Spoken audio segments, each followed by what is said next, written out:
षड विकार म्हणलेले काम, क्रोध, लोभ, मद, मोह, मत्सर यातले हे 3 अत्यंत घातक आहेत. डायरेक्ट नरकाकडे जाण्याचा मार्ग आहे हा. तर हे भगवंत या अध्यायामध्ये सांगतात. मग 17व्या अध्यायामध्ये काय सांगतात? श्रद्धा. आता जो व्यक्ती श्रद्धा करतो, मग त्यामध्ये सांगितलेले 3 गुणांना धरून अन्न, दान, तपस्या हे सगळं 3 गुणांमध्ये येतं. आपण जे दान देतो ती पण 3 गुणांमध्ये आहे. तपस्या करतो ती 3 गुणांमध्ये. दान कुणाला पोचून द्यायचं नाही. तमोगुणी दान देतोय का रजोगुणी का सत्वगुणी हे पाहणं फार आवश्यक आहे. जो दान कर्तव्य समझकर किसी प्रत्युपकार की आशा के बिना समुचित कार्य तथा स्थान में और योग्य व्यक्ति को दिया जाता है वह सात्विक माना जाता है. दान दिलं आणि फोटो काढला, सेल्फी काढली जरा आम पेपर मध्ये जाहिरात, अमुक अमुक व्यक्तींनी 10 करोड रुपये दिले, 5 करोड दिले, 1 लाख रुपये दिले, 1000 रुपये दिला, 101 रुपये दिलं. पण प्रदर्शन करतो म्हणजे काय आहे? ते दान रजोगुणी दान आहे. का प्रतिष्ठा पाहिजे. दान दिलं, दारू पिणारा माणूस मागतोय, अरे काहीतरी घे हे बाटली. दान दिलं की, पण तमोगुणी दान आहे. कुठलं? माळगावला आला आणि अन्नदान केलं. कुठलं आहे? सत्वगुणाचे पण पलीकडे जातं, कारण कृष्णाला अर्पण होतं. म्हणून दान कसं करायचं हे भगवान ह्या अध्यायामध्ये, मी एक उदाहरण दिलं फक्त, कारण की हे संपणार नव्हतं, मला माहित होतं. मग किंतु जो ज्ञान प्रत्युपकार की भावना से या कर्म फल की इच्छा से या निश्चय किया जाता है वो रजोगुणी है. सत्वगुण आणि रजोगुण होता. तर अशा प्रकार सगळ्यांना लास्ट अध्याय, शेवटचा अध्याय सर्वात महत्त्वाचा निष्कर्ष काढायचा त्यागाची परिपूर्णता. आता इथं अर्जुन आणि सर्व ऐकल्यानंतर त्या 6 रूपाने काय म्हणतो तो पहा. इथं भगवंताने सांगितलं की यज्ञ, दान आणि तप कर्म न त्याज्यम, कि व्यक्ति ना यज्ञ, दान आणि तपस्या के कर्मों का कभी भी परित्याग नहीं करना चाहिए. तर व्यक्तीला जर या जीवनामध्ये यशस्वी व्हायचे तर त्याच्या जीवनामध्ये 3 गोष्टी पाहिजे. कोणती? यज्ञ, दान आणि तपस्या. यज्ञ कुठला आहे? संकीर्तन यज्ञ, नाम संकीर्तन यज्ञ. म्हणजे कसा करायचा यज्ञ? कसा? मुखाद्वारे अग्नी पेटवायचा. कसा? हरे कृष्णा कृष्णा कृष्णा हरे हरे, हरे राम राम राम हरे हरे. ठीक आहे. ज्वाला, यज्ञाच्या ज्वाला आहे. तर हा झाला दान. यज्ञ, दान. दान कोणतं करायचं? आता ऐकले बरं का, तुम्ही लक्षपूर्वक ऐकलं असं भगवंतांनी सांगितले. अन्नदान. बरं, अन्नदानापेक्षा काय श्रेष्ठ सांगितले? द्रव्य ज्ञान, द्रव्य दान से श्रेष्ठ क्या है? काय सांगितले? कर्म. और उससे भी श्रेष्ठ क्या है? काय सांगितले? दिव्य ज्ञान. जो मुनी हे दिव्य ज्ञानाचं दान करतो तो श्रेष्ठ आहे. ही भगवद्गीता समजून घेतल्यानंतर आपल्यापैकी प्रत्येक व्यक्तीनं ती इतरांना सांगितली पाहिजे. ते काय आहे? दिव्य ज्ञान. तुम्ही प्रत्येकानं आपल्या आपल्या मित्र मैत्रिणींना, पाहुणे नातेवाईकांना सांगितले पाहिजे. काय म्हण? कृष्ण म्हण, गोविंद म्हण. भगवद्गीता काय आहे, कृष्ण कोण आहे, परंपरा काय आहे, जे काय तुम्हाला मिळालं त्याचं काय केलं पाहिजे? दान केलं पाहिजे. कारण हे सर्वश्रेष्ठ दान आहे. काय आहे? सर्वश्रेष्ठ. आणि तपस्या. काय आहे तपस्या? आज सकाळपासून संध्याकाळपर्यंत तुम्ही बसला ही तपस्याच आहे, नाही का? कुणाला लग्न असेल, कुणाला झोपायचं असेल, कुणाला काय करायचं असेल, परंतु भगवत ज्ञान प्राप्तीसाठी केलेला जो तप आहे, आज आपण जर सकाळी 9 वाजल्यापासून रात्रीच्या 9 वाजेपर्यंत 9 वाजून 10 मिनिटं झाली तुम्ही अविचलितपणे बसलाय तर मोठा तप केलेला आहे. तर सर्वोत्तम तपस्याचं फळ तुम्हाला आज मिळणार आहे. म्हणून भगवंताचा यज्ञ दान आणि तप ह्या कर्माचा कधीच त्याग करायला नाही पाहिजे का निसंदेह यज्ञ दान तथा तपस्या महात्माओं को भी शुद्ध बनाते हैं म्हणजे पहा जे महात्मा जन आहेत ज्यांना काय करायचं नाही अशा व्यक्तींना सुद्धा परिपूर्ण अनेक शुद्ध बनवायची शक्ती कोणामध्ये आहे यज्ञ दान आणि तप तर काय ना यज्ञ कुठला नाम संकीर्तन नाम कोणतं भगवत ज्ञानाचं दिव्य ज्ञानाचं वितरण आणि तप कोणता ह्या सेवेमध्ये येणाऱ्या जे काही कष्ट आहे मग आता काही माताजी आहेत पाठीमागे बसलेल्या भाकऱ्या थापत होत्या त्यांनी पण तपस्या केली आपल्यासाठी केली का नाही प्रसाद बनवलेला कुकी केलेले त्यांनी जर इथं बसले नसले तरी सुद्धा तिथं भासू त्यांनी जे स्वयंपाक केलेला आहे भगवंताला भोग बनण्याची मोठी तपस्या आहे त्यांची केली का नाही तपस्या सकाळपासून आपल्याला विविध प्रकारचं आपली तुम्हाला सर्व सोयी पुरवली जात आहे ही सर्व तपस्या ही सर्व लावलेलं आहे एवढं सुंदर व्यवस्था केलेली आहे कष्ट आहे त्याच्या मागे सहज होत नाही काय आहे तप आहे तर ह्या सर्व गोष्टी म्हणजे तप आहे तर हीच खरी भक्ती आहे यज्ञ दान आणि तप आणि मग भगवान सांगतात सर्वतोभय तप मी जे म्हणलो होतो की ती संदूक आहे आणि ते ज्ञान समजायचं असेल तर त्याची चावी हाय फुलदास सिंग 2 श्लोक आहेत कोणता श्लोक आहे हा फुलदास सिंग म्हणायचं सर्वांनी आता मन मना भव मद्भक्तो मध्याजी माम नमस्कुरु माम वेशेसि सत्यं ते प्रतिजाने प्रियोसि मे सर्वात महत्वाचा आहे भगवंतांनी हे श्लोक 9व्या अध्यायामध्ये सांगितलं आता पुन्हा सांगितलं भगवद्गीतेचे हे 2 श्लोक रिपीट झालेले आहे काय करायचं सदैव मेरा चिंतन करो 2 तास नाही सदैव कसं चिंतन करायला सांगितलं ना भगवद्गीतेमध्ये सांगितलं सोपा उदाहरण काय सांगितलं मी रसो अहम अपसु कोणते प्रभास्मि शशी सूर्यो प्रणव सर्व वेदेषु है ना पाणी पिताना झाडा झुडपाकडे पाहताना लोकांकडे पाहताना प्रत्येकाच्या हृदयामध्ये परमात्माला पहा भगवंताचं चिंतन करा सामर्थ्यवानाचं सामर्थ्य भगवंत आहे सौंदर्यवानाचं सौंदर्य भगवंत आहे वैराग्याचं वैराग्य भगवंत आहे या सर्व गोष्टीमध्ये भगवंताला पहा सदैव मेरा चिंतन करू मेरे भक्त बनव भक्त बनायचं तर कुणाचं कृष्णांचं मेरी पूजा करो हा इकडं तिकडं चहूकडं पडायचं नाही विभूती देते कोण मंत्र देते कोण चमत्कार दाखवते कोण हा अहो फार लोक पडतात हा मामा तो कामा हा बाबा तो डोबा सगळ्याच्या मागे लागायचं नाही पूजा करायची तर फक्त आणि मनास नमस्कार कर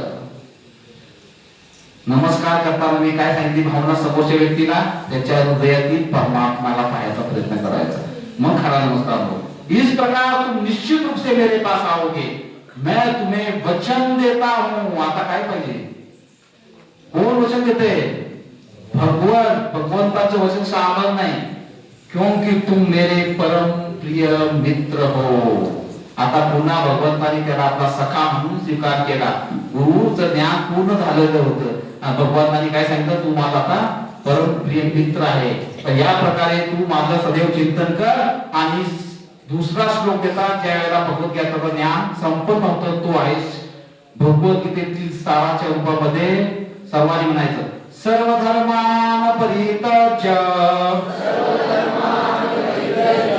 मामेव एकं शरणं व्रज अहं त्वां सर्व पापेभ्यो मोक्ष इच्छामि मा शुच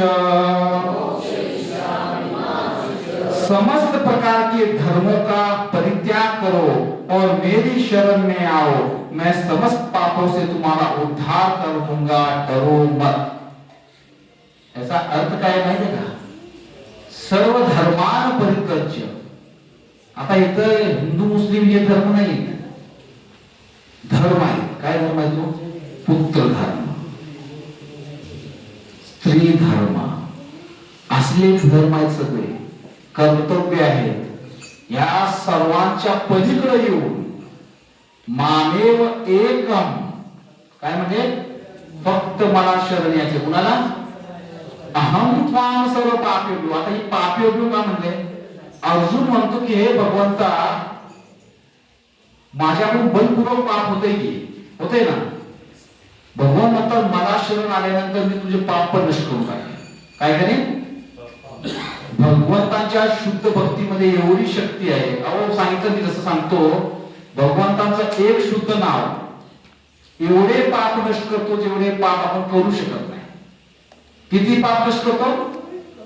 पाप करू शकत नाही एवढे पाप नष्ट करतो. पण ते भगवंताचं नाव कसं पाहिजे? शुद्ध. आणि ते एक शुद्ध नाव घेण्यासाठी आपले अनेको जन्म जाऊ शकतात. काय जाऊ शकतात? अनेको जन्म. म्हणून नाम 3 प्रकारचे आहेत. आता जे घेतले अपराधयुक्त नाम, नामाभास म्हणजे आता नाव प्रकट होणार आहे, आणि शुद्ध नाम. तर ते शुद्ध नाम ज्या वेळेला आपल्या मुखात येईल त्यावेळेला डायरेक्ट भगवत प्राप्ती होईल. तर हा श्लोक सांगतो काय की जर आपण भगवंतांच्या शरण गेलो, सर्व गोष्टीचा त्याग करून केवळ कृष्णाला भजलं, तर आपण कोणाला प्राप्त करणार आहे? भगवंतांना प्राप्त करणार आहे. आणि इथं सांगितलेलं आहे भगवंतांना प्रिय. आता भगवंताने काय सांगितलं बघा इथं. पहिले काय सांगितले पहा, प्रिय. भगवंतांना प्रिय बनायचे की नाही? आपल्याला प्रिय झाल्याशिवाय ते जाणार नाही धामामध्ये. भगवंत असे घेणार नाही. प्रिय बनायचे. किती जणांना प्रिय बनायचे? सगळ्यांना. का प्रिय बनायचे?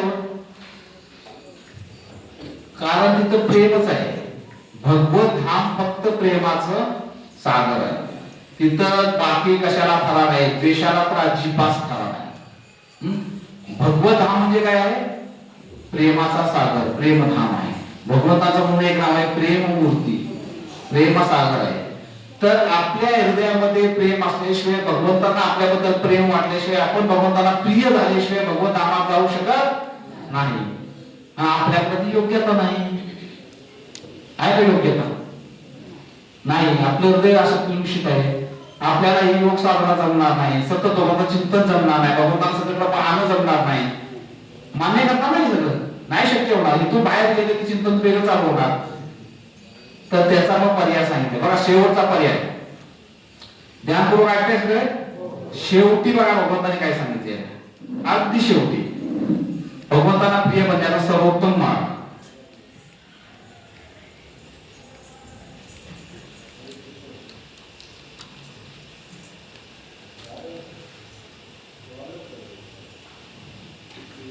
न च तस्मान् मनुष्येषु कश्चित् मन्ये प्रियकृतं भविता न च मे तस्मादन्य प्रियतरो भुवि.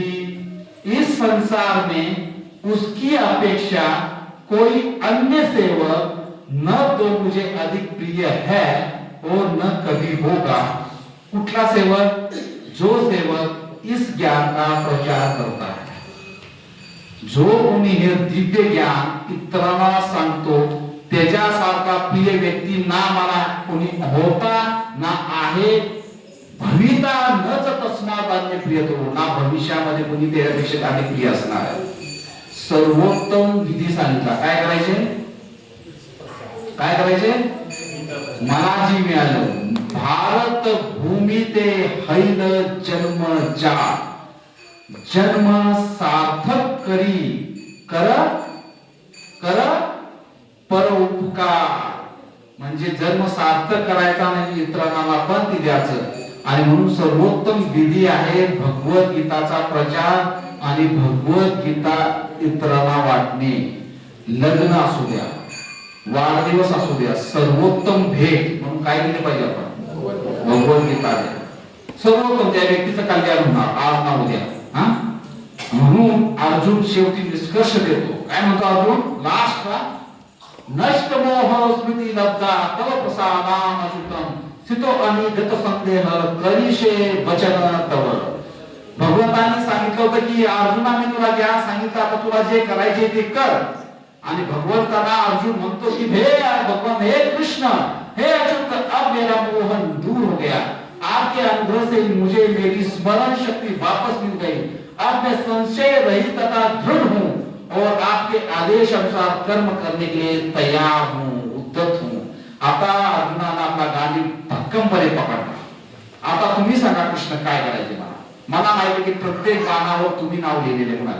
विश्वरूपामध्ये अर्जुनानं पाहिलं काय सगळे युद्ध करणारे मुखामध्ये चालले होते. भगवान म्हणले होते मी सगळ्यांना मारलंय, तुला निमित्त बनायचे, बाण सोडायचे. बाण कुठं जाऊन लागणार आहे मी ठरवलंय. तर आपल्याला काय करायचे कर्म करताना निमित्त बनायचे. आपलं कर्म आपण कृष्ण भावना भावित करायचं, फळाची अपेक्षा नाही ठेवायची आणि फक्त कृष्णाला प्रसन्न करण्यासाठीच जगायचे आणि या ज्ञानाचा प्रचार करायचा. ह्याच्या पलीकडे काही नाही भक्ती आहे का. आणि म्हणून शेवटी संजय म्हणतात भगवद्गीतेतील शेवटचा श्लोक आहे काय म्हणतात यत्र योगेश्वर कृष्ण म्हणा यत्र पार्थो धनुर्धर तत्र श्री विजयो होते दुर्यो नीतिमतिर्ममा. जहां योगेश्वर कृष्ण है और जहां परम धनुर्धर अर्जुन है वही ऐश्वर्य विजय अलौकिक शक्ति तथा नीति भी निश्चित रूप से रहती है ऐसा मेरा मत है. म्हणून जर एखादा म्हणाला की घरामध्ये कृष्णाचं आणि अर्जुनाचं चित्र लावलं तर महाभारत होतं का. लोकांचा मोठा गैरसमज आहे का नाही. तर त्यांना सांगा नाही हे भगवंतांचं जे सुंदर चित्र आहे घराघरामध्ये असलं पाहिजे. आणि जिथं कृष्ण आहे तर जिथं पार्थ सारखे अर्जुन आहे तिथं काय काय आहे नीती आहे, ऐश्वर्य आहे, सर्व विजय आहे, अलौकिक शक्ती आहे. आलं लक्षात. तर अशा प्रकारे भगवद्गीता इथं संपन्न होते. श्री कृपा की जय.